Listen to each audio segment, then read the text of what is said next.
November 14th, 1944. Camp Gruber, Oklahoma. The sound of a metal tray hitting the floor is deafening. Clang. In the cavernous mess hall number 4, 300 women freeze.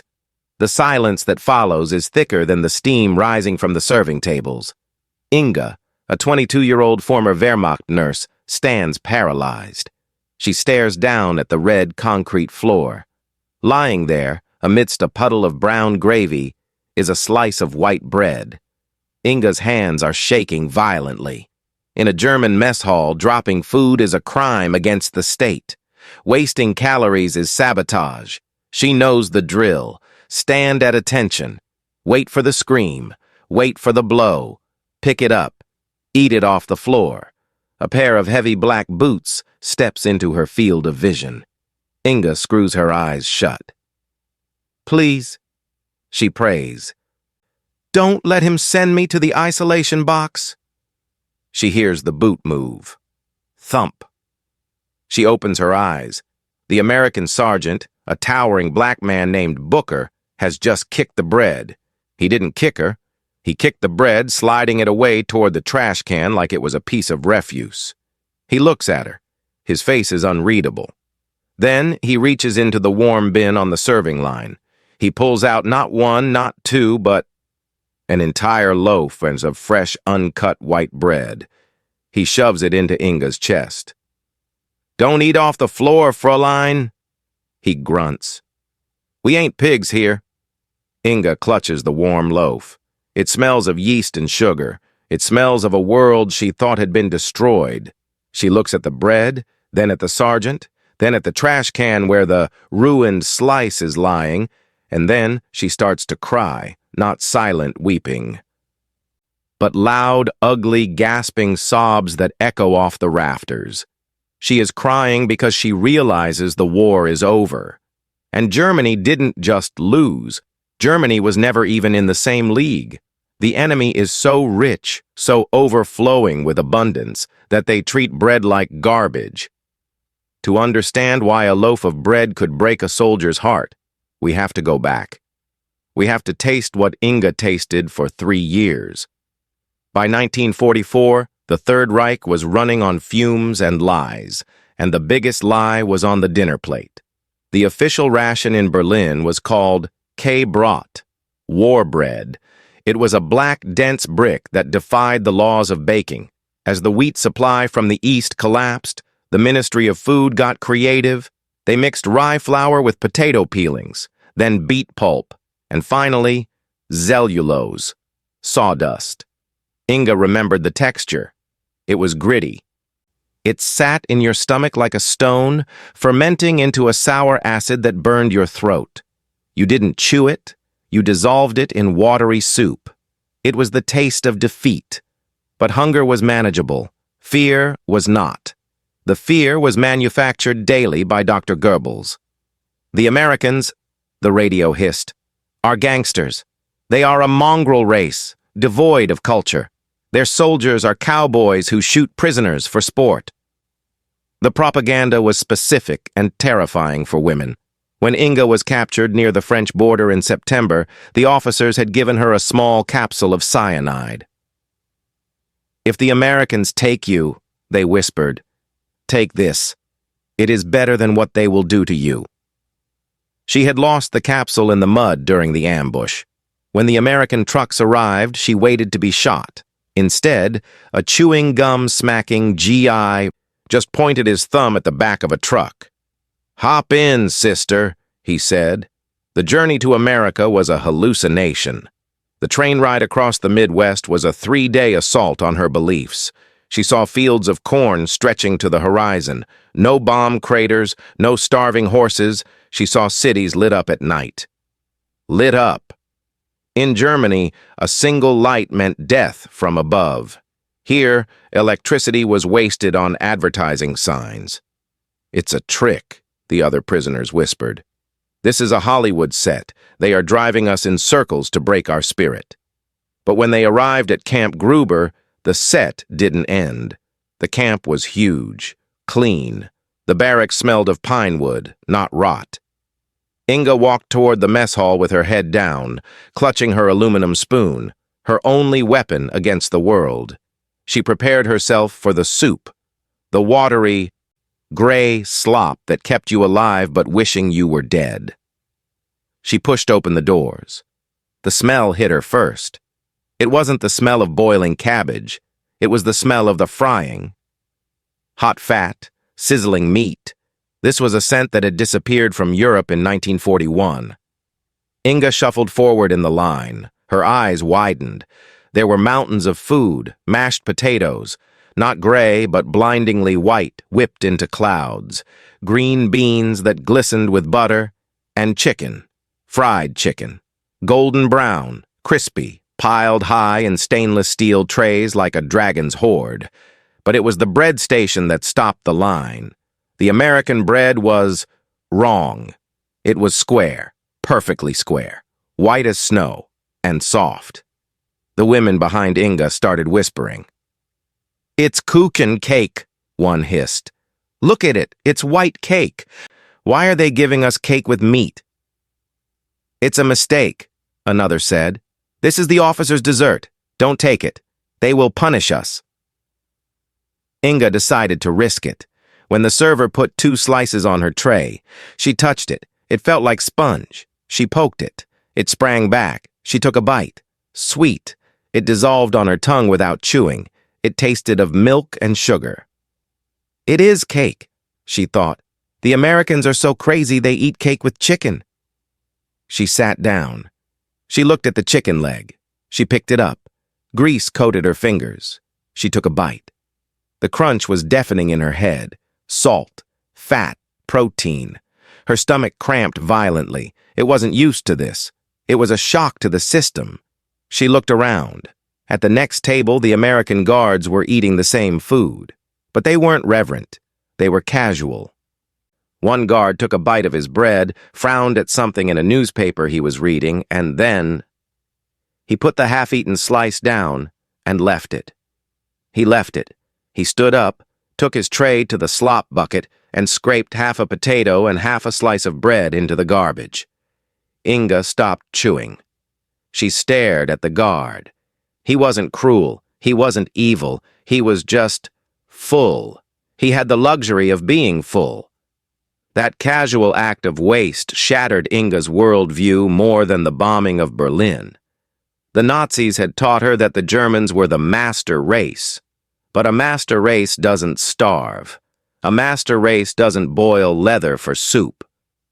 This casual tossing of white bread into a bin was true power. The abundance created a sickness, a mental sickness. Starvation anxiety. Inga and the other women couldn't believe the food would last.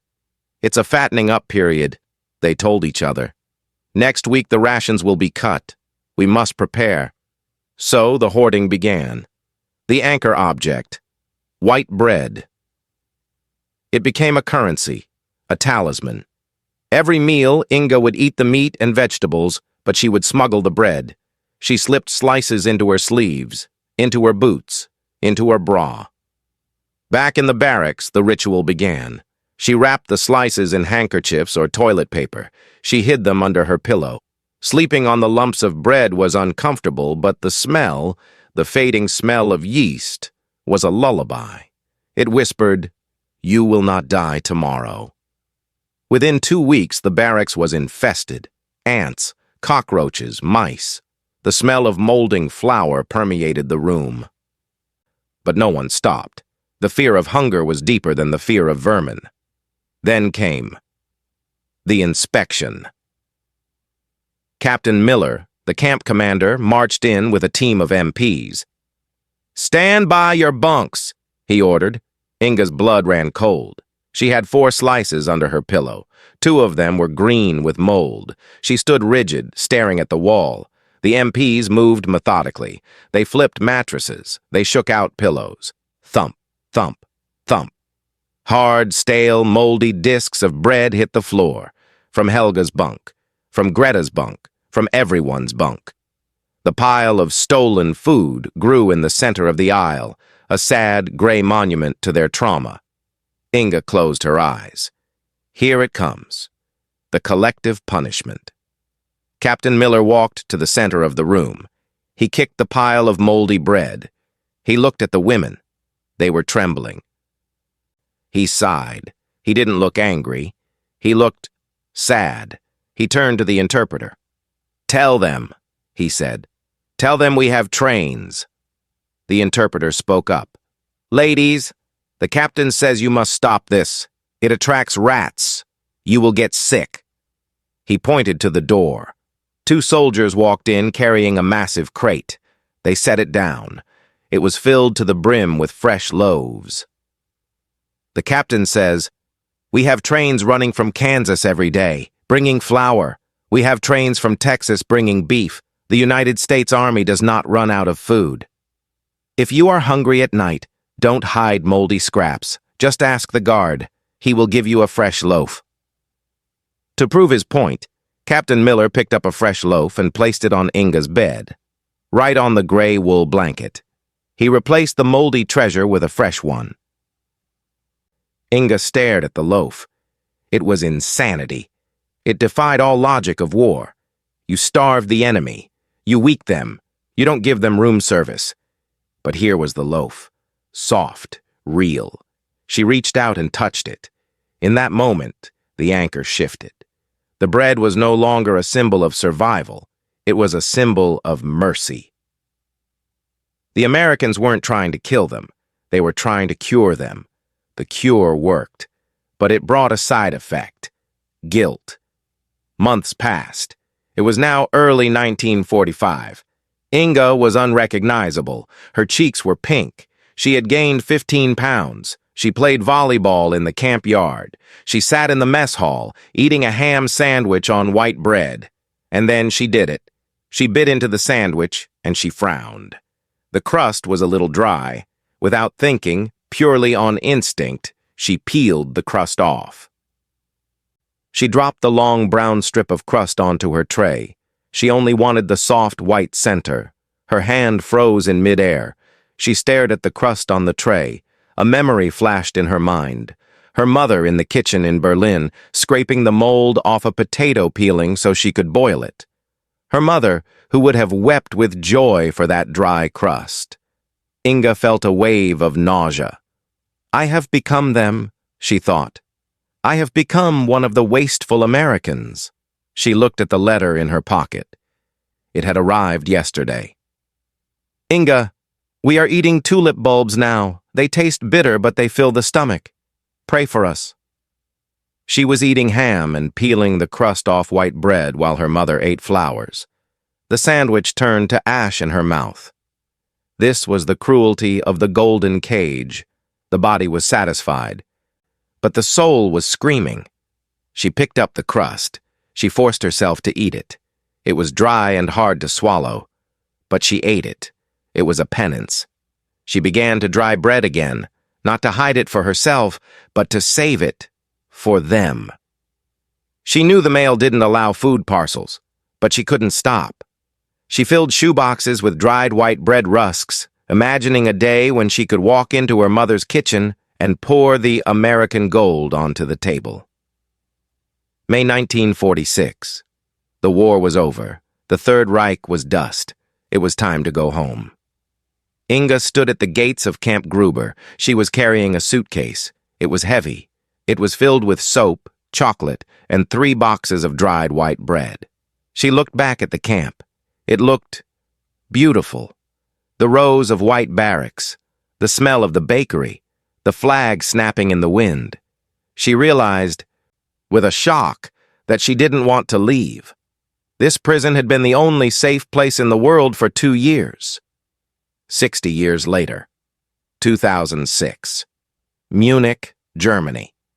Inga is an old woman now. Her hair is white as the bread she once hoarded. She is sitting in a cafe with her grandson. The waiter brings a basket of bread, baguettes, pretzels. Inga takes a roll. She breaks it over her plate. Crumbs fall onto the white tablecloth. Her grandson continues talking about his new car, but Inga isn't listening. She is watching her own hand. She wets her index finger. She presses it onto the tablecloth. The crumbs stick to her finger. She puts her finger in her mouth. She does it again, and again, until the tablecloth is spotless. Oma. Her grandson laughs. Don't do that. It looks cheap. We can buy more bread. Inga looks up. Her blue eyes are fierce. We can buy bread, she says softly, but we cannot buy the memory. She closes her eyes. She can still taste it. The taste of that first slice in 1944. The taste of sugar. The taste of yeast. The taste of an enemy who refused to be an enemy. She opens her eyes and smiles at the confused boy. Never leave the crumbs, Lucas, she whispers. The crumbs are the prayers we forgot to say. The treatment of German POWs in America remains one of the forgotten humanitarian successes of WWII. Thousands of former prisoners return to Germany not with hatred, but with a profound respect for American democracy and a lifelong love for white bread.